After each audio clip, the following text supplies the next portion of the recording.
ராமகிருஷ்ண ஹரி. ஓம் ஸ்ரீ மாத்ரே. சந்த் ஸ்ரீ ஞானேஸ்வருடைய 5வது அரிப்பாட் பார்க்கலாம். அதுக்கப்புறம் அதோடைய அர்த்தம் நான் சொல்கிறேன். யோகயாக விதி ஏனே நோஹே சித்தி வாயாச்சி உபாதி தம்ப தர்ம ಭಾವವೀನ ದೇವ ನ ಕಾಲೇ ನಿಸಂದೇಹ ಗುರುವೀನ ಅನುಭವ ಕೈಸಾ ಕಲೆ ತಭೇವೀನ ದೈವಥ ತಿತಲ್ಯಾವೀನ ಪ್ರಾಪ್ತ ಗುರ್ಜೇವೀನ ಹಿತ ಕೋನ ಸಾಂಗ್ಯೇ ಜ್ಞಾನದೇವ ಸಾಂಖ್ಯೇ ದೃಷ್ಟಾಂತಾಚಿ ಮಾತ ಸಾಧೂಚೆ ಸಂಘಾದೀಪ್ ತರುಣೋಪಾಯ ಹರಿಮುಖೇ ಮನ புண்ணியாச்சி கனானா கோனகரி. இந்த 5வது ஹரிபாட்டில் மாவுலி என்ன சொல்கிறா அப்படின்னாக்கா, பகவானை நம்ம அடையிறதுக்கு நிறைய விதமான வழிகள் இருக்குது. அதாவது யோகம், யஜ்ஞம், யாகம், நிறைய ஆராதனை இருக்குது.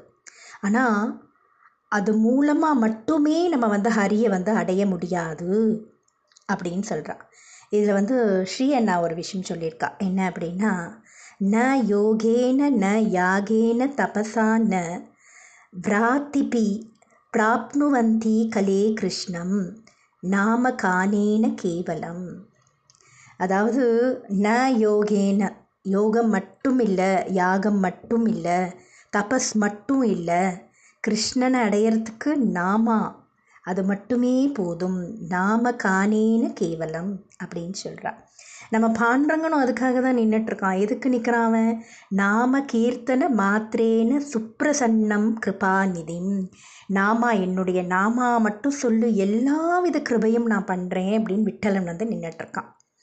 அதனால் மாவுலி இங்கே என்ன சொல்கிறா அப்படின்னாக்கா, இந்த யோகம், யாகம் இதெல்லாம் ஒரு தர்மம், அது நம்ம ஒரு மார்க்கம் அது. ஆனால் அது மட்டுமே பகவான் அடையிறதுக்கு போதாது. பாவம் ரொம்ப முக்கியம். நேற்றே நம்ம பார்த்தோம் இல்லையா, அந்த பாவத்தோடு மட்டும்தான் பகவானை அடைய முடியும். என்ன மாதிரி பாவம்? நேற்றே மாவுலி சொன்னான் அந்த 4வது ஹரிபாட்டில். இது மனசு சம்பந்தப்பட்டதோ இல்லை அறிவு சம்பந்தப்பட்டது கிடையாது, ஆத்மா சம்பந்தப்பட்டது. இந்த ஆத்மஸ்வரூபம் அவனுடையது. இது சந்தேகமற்ற அதை நம்ம நம்பணும். அந்த ஞானம் நமக்கு யார் கொடுப்பா? இந்த ஆத்மா அந்த பரமாத்மா தான் அப்படின்ற அந்த ஞானம் நமக்கு யார் கொடுப்பா அப்படின்னா, ஒரு குருவால் மட்டும்தான் நமக்கு அதை அளிக்க முடியும் அப்படின்னு மாவுலி சொல்கிறான்.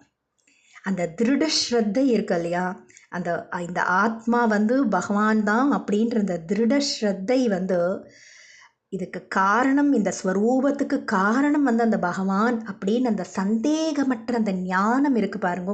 அது யாரால் தர முடியும் அப்படின்னா, குரு உபதேசத்தால் மட்டும்தான் அந்த திருட நம்பிக்கையை நமக்கு கிடைக்கும் அப்படின்னு சொல்கிறான். இதுக்கு பூர்வ ஜென்மத்தில் அவ்வளோ நம்ம பண்ணியிருக்கணும், புண்ணியம் பண்ணியிருக்கணும். அப்படி பண்ணியிருந்தால் மட்டும்தான் இந்த ஜென்மாவில் நமக்கு அந்த பலன் கிடைக்கும்.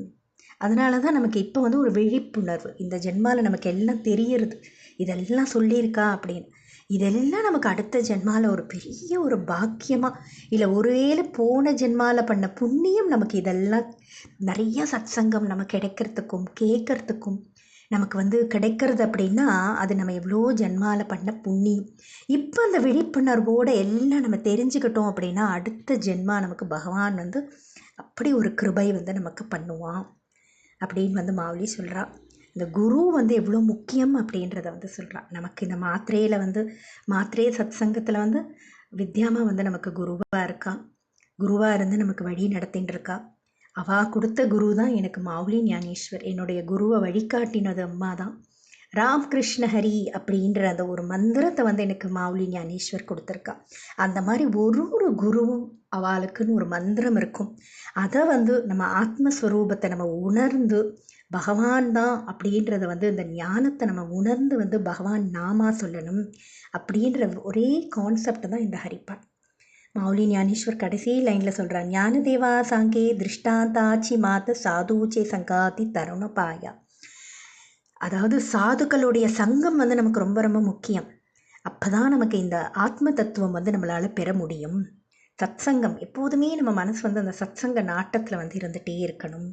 அப்போ தான் நமக்கு இந்த ஞானம் வந்து கிடைக்கும் அப்படின்னு இந்த 5வது ஹரிப்பாட்டில் வந்து மௌலி ஞானேஸ்வர் சொல்லியிருக்கா.